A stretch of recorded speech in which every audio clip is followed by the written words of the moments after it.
Hallelujah, hallelujah, hallelujah, praise ye the Lord.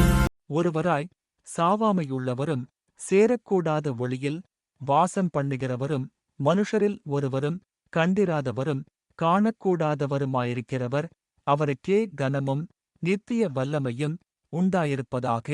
Amen.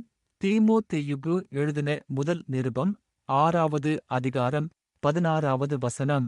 Hallelujah, hallelujah, hallelujah, praise ye the Lord. ஒருவராய் சாவாமையுள்ளவரும் சேரக்கூடாத ஒளியில் வாசம் பண்ணுகிறவரும் மனுஷரில் ஒருவரும் கண்டிராதவரும் காணக்கூடாதவருமாயிருக்கிறவர் அவருக்கே கனமும் நித்திய வல்லமையும் உண்டாயிருப்பதாக. ஆமென். தீமோத்தேயுக்கு எழுதின முதல் நிருபம் 6வது அதிகாரம் 16வது வசனம்.